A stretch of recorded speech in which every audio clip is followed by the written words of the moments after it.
Good morning and welcome to Arise News Now. I'm Gavin Ramjohn in London. It's Thursday, the 15th of August.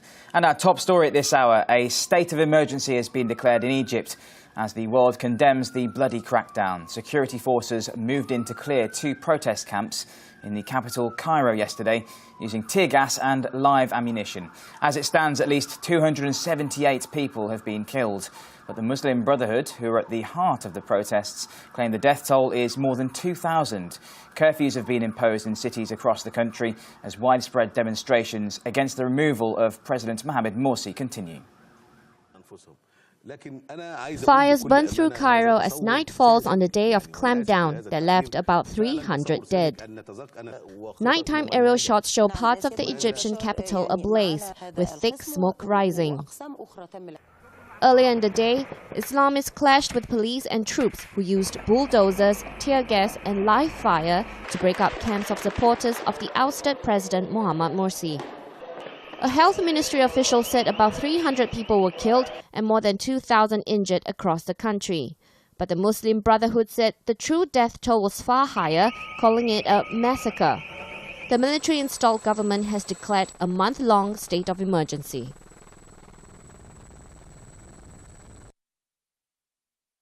OK, we can join now our live blogger from Egypt, Erica Aisha Chavez. Erica, good to speak to you again. The worst incidents of violence then we've seen since the overthrow of Mohamed Morsi. Are there real fears that the country could slide into civil war? Absolutely. Right now, it seems that every Egyptian household has had clashes between their family as to who supports the Muslim Brotherhood and who does not, between friends, between neighbors. Last night, when the curfew went into effect, people were still on the street in my neighborhood.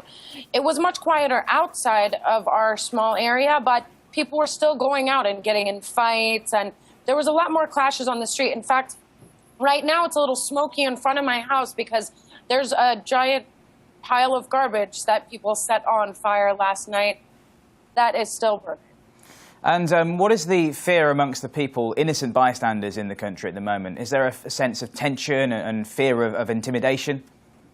Absolutely, and I think particularly for minorities in Egypt right now, the government reported last night that 7 churches were vandalized or burned, a majority of them in Upper Egypt yesterday. So it's not... Right now, the tensions are sort of high in that people don't know exactly what will happen, particularly for the minority here in Egypt. And what will the curfew and the state of emergency do for the country? What is the hope that the military are aiming for here? You know, honestly, the curfew gives them a right to arrest people and take them in if they're on the street. And it prevents people from organizing in a protest because people have to go home at night. So I think that's a good way for them to be able to sort of control the population. So the Interior Ministry is saying that they've dealt professionally with all the protesters, and there have been claims and counterclaims from both sides, of course. What are the people within the country feeling about how things have played out so far? You know, people who are not from the Liberal or the Conservative Party, they call it the couch party, the people in the middle, they were all just horrified as to what happened yesterday. Everyone was really sad. Today kind of feels a little depressed, sort of. Everyone is not sure what's going to go on. There's going to be hundreds of funeral prayers today said, and perhaps that has brought on a more somber mood among people who are in the middle. The international world, of course, condemning what's been going on in the country. The EU, the US, UK as well. The Prime Minister David Cameron saying what a terrible situation it is there at the moment. What are the implications for how aid will be distributed to the country should this continue? Well, aid seems to depend on whether the U.S. government and other governments outside of Egypt view it as a coup. So I'm not sure if imposing emergency law and a curfew will affect that. But one of the most important people in the political scene who had really great relationship outside, Mohamed El Baradei, he resigned last night because of the violence. And so far, the death toll, 278 is the reported figure. The Muslim Brotherhood is saying it's 4 times that many people. Do we know any verification of what the casualties are and how many people have been killed? We do not have any verification. Local channels and the government report quite the opposite of what we hear from international channels or from other places. Last night, very late, the government said it was only 150, and this morning we're here, it's more. So it's likely to rise, but I doubt it will near anything that the Muslim Brotherhood has claimed. And so, from your sense on the ground, Erica, what are the hopes for a reconciliation and peace in the country? I'm not sure at this point that people are ready to look at a reconciliation. We've sort of returned to this military state. People would like to see some sort of improvement in the government, perhaps even if that includes this military state. But right now, it's very difficult to imagine inviting the Muslim Brotherhood to back be a part of the government after what just happened yesterday. Erica Ayesha Chavez, thank you very much for that, and take care of yourself today. Much appreciated. Now, in other news, the case of wrongful death against AEG, Michael Jackson's concert promoters, continues. The singer's ex-wife, Debbie Rowe, is the latest to give evidence. John Russell has more. Michael Jackson's ex-wife, Debbie Rowe, testified on Wednesday in a Los Angeles courtroom as part of the wrongful death suit brought against concert promoter AEG Live. Rowe testified that Michael Jackson's doctors competed for his business and overprescribed medications to help him overcome his incredible fear of pain. Rowe, who has rarely spoken publicly about Jackson, said the King of Pop was treated for several ailments, including lupus and severe scarring from burns on his head. She cried during parts of her testimony. Rowe and Jackson were married from 1996 to 1999, and she's the mother of his 2 eldest children, 16-year-old Michael Joseph Jackson Jr., known as Prince, and Paris, 15. Rowe has no custody over the children, who live with their grandmother, Catherine Jackson. Now, a Banksy mural that was painted on a wall of a Los Angeles gas station is up for auction. It's expected to fetch as much as $300,000 when it goes under the hammer in December. Bob Mezen reports.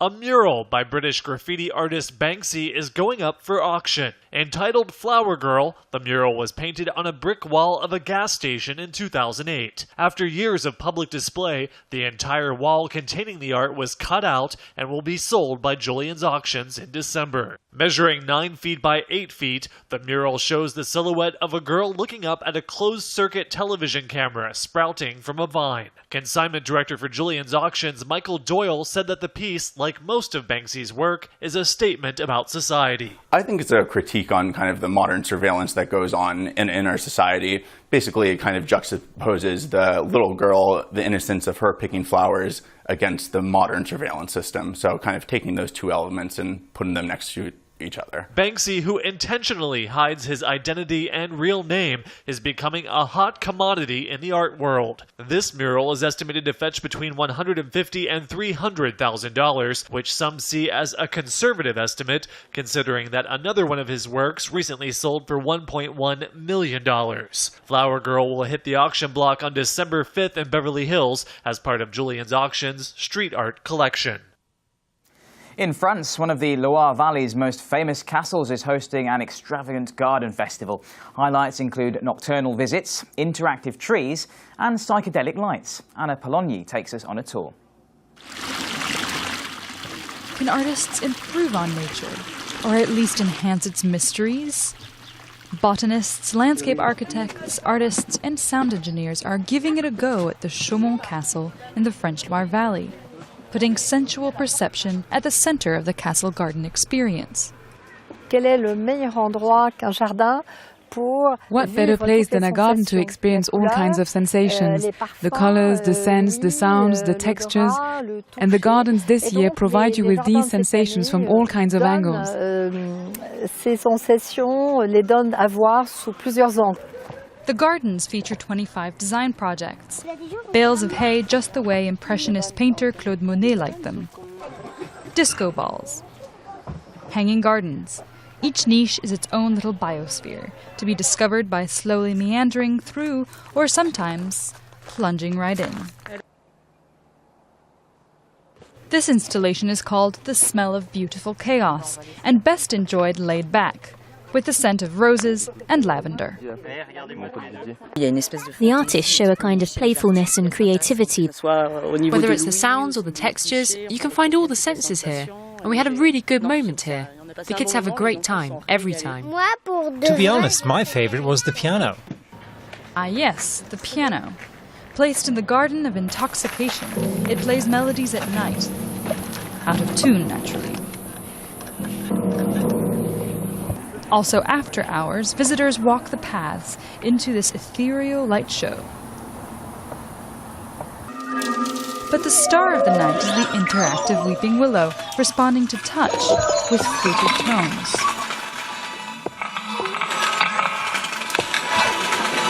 At night you have an entirely different kind of atmosphere. It's mysterious because it's dark and some of the scents are different too. There's more silence and more sensitivity. All the senses are amplified. The midnight hour is when the plants themselves get a chance to breathe. And these swings make sure there's a fine peppermint-scented breeze. The atmosphere is much better at night than during the day. In daylight, you notice the structures more than the plants. At night it's fun because you hear all sorts of noises. And you don't always see the other people, so I think it's fun. It's a little scary as well. An Irish poet once said that art is art because it's not nature. Maybe so. But for one summer in Chaumont, you really can't tell the two apart. A very eclectic day out there. Now, they say eating carrots helps your night vision, but a group of scientists have now created rabbits that glow in the dark. Researchers hope the technique will help lead the way into new ways of producing medicines for humans. Ellie Park reports. In daylight, they're fluffy, cute, and white. But turn off the switch, and two of them start to light up in vivid green. This litter of 8 bunnies, including the glowing pair, was born earlier this month at the University of Istanbul. They're produced by a team of international researchers using a genetic manipulation technique developed at the University of Hawaii. During their embryonic phase, all 8 rabbits were injected with a fluorescent protein from jellyfish DNA. And when the litter was born, 2 of them carried the glowing gene. But why are scientists doing this? First, to show that the transgenesis technique developed in Hawaii is truly working in rabbits. And in the long run, the team hopes to introduce another gene into female rabbits to collect the protein produced in their milk. This, the researchers say, could lead to newer, more efficient ways to produce medicines for humans. In sport, Wimbledon champion Marion Bartoli has retired from tennis. The 28-year-old made the shock announcement just 6 weeks after beating Germany's Sabine Lisicki to claim her only Grand Slam title of her career. She made the tearful announcement at a media conference following the defeat by Simona Halep at the Western and Southern Open in Cincinnati. And in football, the oldest international rivalry in the game went England's way as they just scraped past Scotland 3-2 at Wembley. Elsewhere, on a big night for international friendlies, all eyes were on South Africa versus Nigeria as the Super Eagles won 2-0 and Ghana drew 2-2 in their friendly with Turkey. That's all for now. Don't forget you can contact us online anytime. See you soon.